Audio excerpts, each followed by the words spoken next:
आपको पता होना चाहिए कि कोई भी चैप्टर को जब हम पढ़ते हैं तो हम उसका इंट्रोडक्शन जरूर देखते हैं कि आखिर ये है क्या। तो ये क्या है कि इसमें हम प्राकृतिक वनस्पतियों के बारे में पढ़ने वाले हैं, ठीक है। जो प्राकृतिक रूप से पेड़ पौधे होते हैं उनके बारे में हम मेनली इस चैप्टर में पढ़ेंगे। और प्राकृतिक वनस्पति का मतलब आपको पता होना चाहिए। तो प्राकृतिक वनस्पति क्या होती है कि इसमें ऐसे पेड़ पौधों को सम्मिलित या शामिल किया जाता है जो कि मानव की प्रत्यक्ष सहायता के बिना ही उगते हैं। मतलब ऐसे पेड़ पौधे होते हैं प्राकृतिक वनस्पति जो बिना मनुष्य की हेल्प के अपने आप ही उग जाते हैं।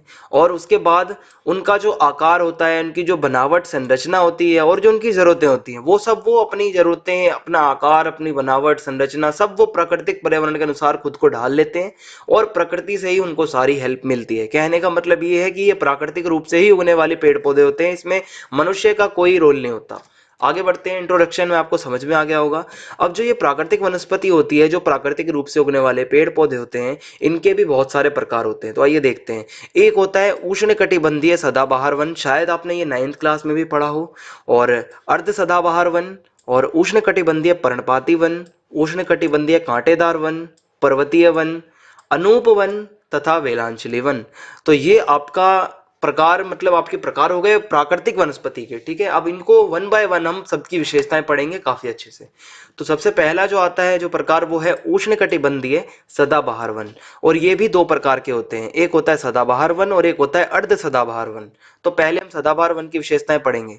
तो क्षेत्र आपको पता होना चाहिए कि ये जो जंगल होते हैं सदाबहार वन उष्णकटिबंधीय, ये कहाँ पाए जाते हैं। तो हमारे भारत देश के अंदर जो पश्चिमी साइड है, जो भारत देश की पश्चिमी घाट की पश्चिमी ढाल पर पाए जाते हैं, और उत्तर पूर्वी पहाड़ियों में पाए जाते हैं, अंडमान निकोबार द्वीप समूह पर पाए जाते हैं। और ये वहां भी पाए जाते हैं जहां वार्षिक वर्षा 200 सेंटीमीटर से अधिक होती है, जहां एक साल के अंदर लगभग 200 सेंटीमीटर से ज्यादा बारिश होती हो।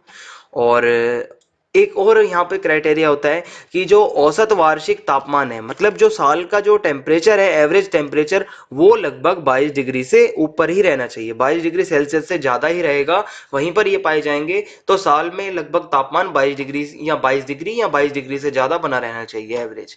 और ये उष्ण तथा आर्द्र प्रदेशों में पाए जाते हैं, मतलब कुछ गर्म प्रदेशों में, और साथ के साथ वहां पर नमी भी होनी चाहिए, आर्द्र प्रदेश मतलब, ठीक है। तो उष्ण और आर्द्र प्रदेशों में ये पाए जाते हैं।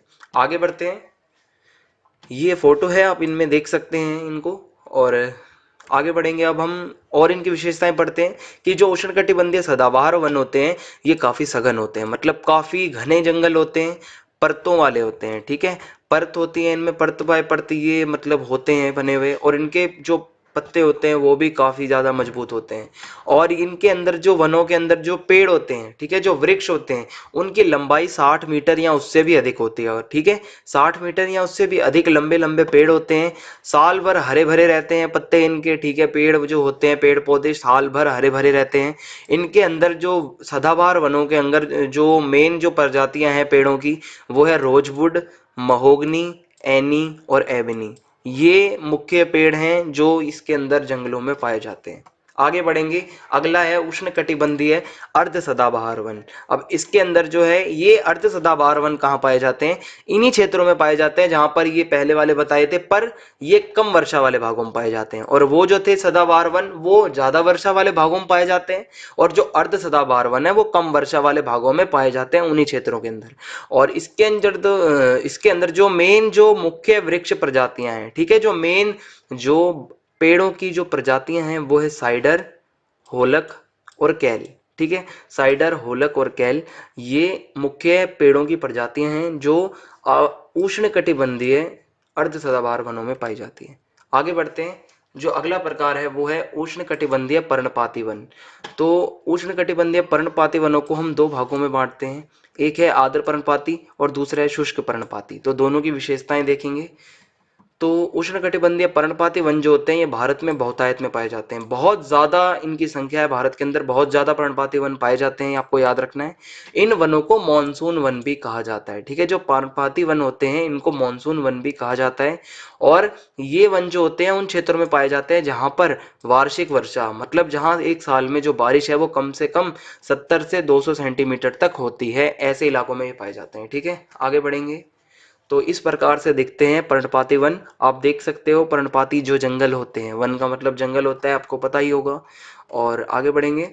अब उष्णकटिबंधीय जो पर्णपाती वन होते हैं इनको हम दो भागों में बांटते हैं। जैसे हमने सदाबहार वन को दो भागों में बांटा था, वैसे ही उष्णकटिबंधीय जो पर्णपाती वन होते हैं इनको हम दो भागों में बांटते हैं, ठीक है, जल उपलब्धता के आधार पर, ठीक है। एक होता है आर्द्र पर्णपाती वन और दूसरा होता है शुष्क पर्णपाती वन। अब दोनों की विशेषताएं देखनी है और काफी आसान है। सबसे पहले आता है आर्द्र पर्णपाती वन। तो आर्द्र पर्णपाती वन का मतलब है जहाँ नमी ज़्यादा होगी ऐसे इलाकों में। तो ये क्षेत्र जो होता है इनका जहाँ ये पाए जाते हैं वो है 100 से 200 सेंटीमीटर तक जहाँ बारिश होती है साल में, वहाँ पर ये आर्द्र पर्णपाती वन पाए जाते हैं। अगर जगह का नाम अगर मैं आपको बताना चाहूँ तो वो है उत्तर पूर्वी राज्य भारत के, हिमालय का जो गिरिपद है, ठीक है।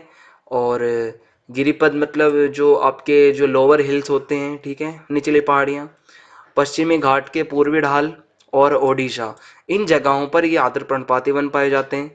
और अगर बात की जाए इन जंगलों के अंदर जो मेन पेड़ कौन से हैं, वृक्ष कौन से हैं, वो है सागवान, साल, शीशम, हुर्रा, महुआ, आंवला, सेमल, कुसुम, चंदन। ये कुछ मुख्य पेड़ हैं जो आर्द्र पर्णपाती वनों के अंदर पाए जाते हैं। और बात करें अगर हम शुष्क पर्णपाती वनों की, तो ये कहाँ पाए जाएंगे, थोड़े से जहाँ पर नमी कम होगी, जहाँ बारिश कम होगी। तो इसका जो क्षेत्र होगा वो होगा 70 से 100 सेंटीमीटर वर्षा वाला क्षेत्र, जहाँ पर साल में 70 से 100 सेंटीमीटर बारिश होती हो। और ये वन जो होते हैं प्रायद्वीप में, जो पूरा प्रायद्वीप है हमारा, उसमें अधिक वर्षा वाले भागों में और उत्तर प्रदेश और बिहार के मैदानी भागों में पाए जाते हैं। ये लोकेशन याद रखनी है आपको।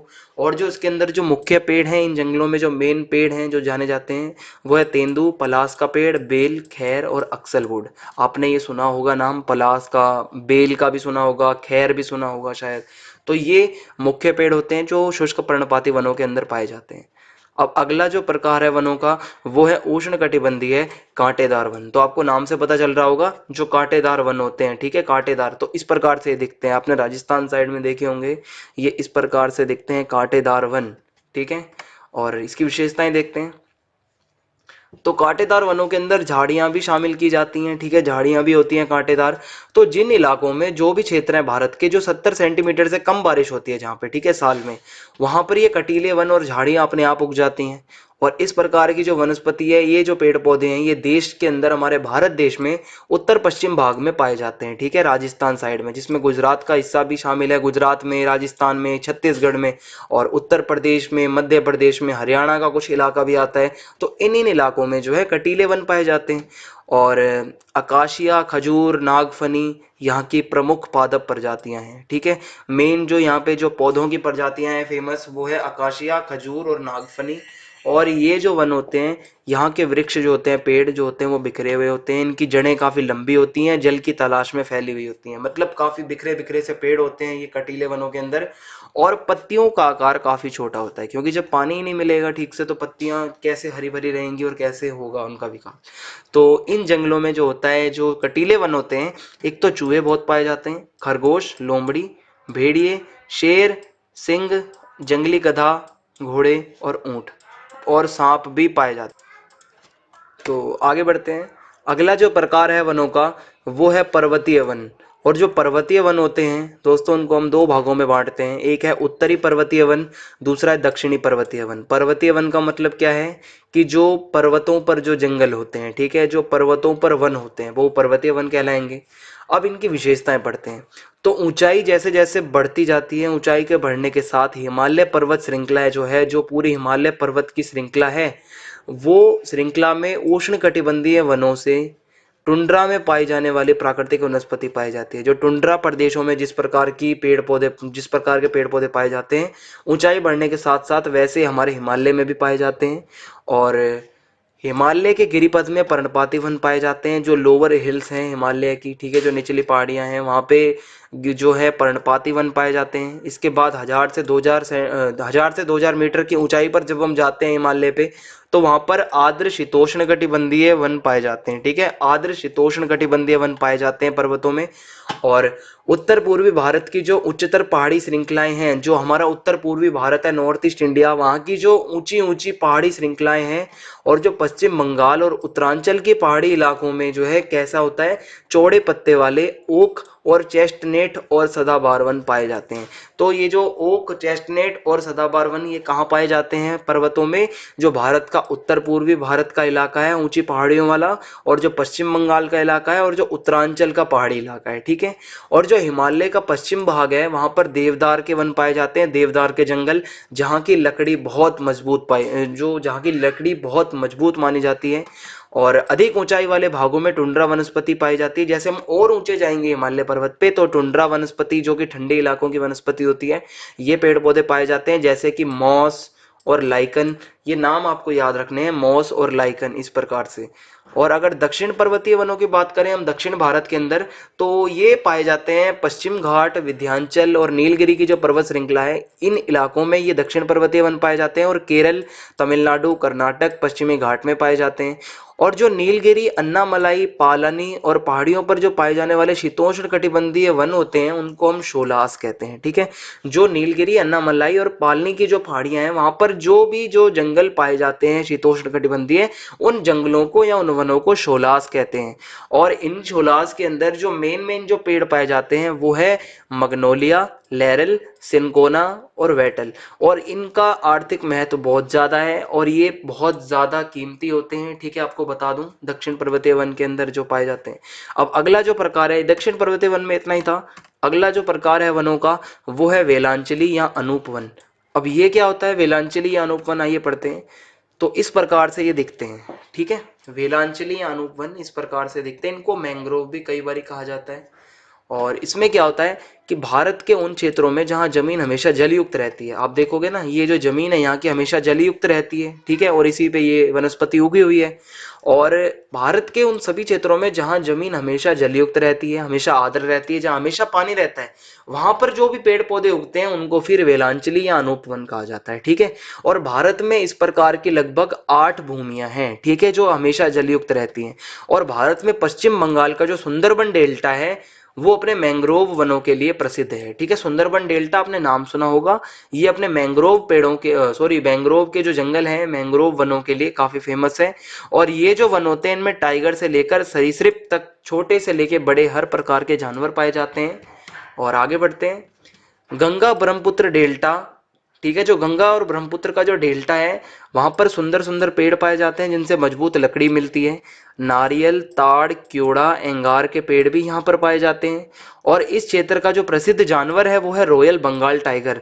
और इसके अलावा मगरमच्छ, कछुए, घड़ियाल और सांप भी यहाँ पर पाए जाते हैं। तो आपने देखा काफी आसान था। और पार्ट फर्स्ट आपका यहीं पर इसी के साथ समाप्त होता है। आप चैनल को सब्सक्राइब करना ना भूलें, बेल आइकन दबा दें ताकि आने वाले वीडियोस के अपडेट आपको मिलते रहें।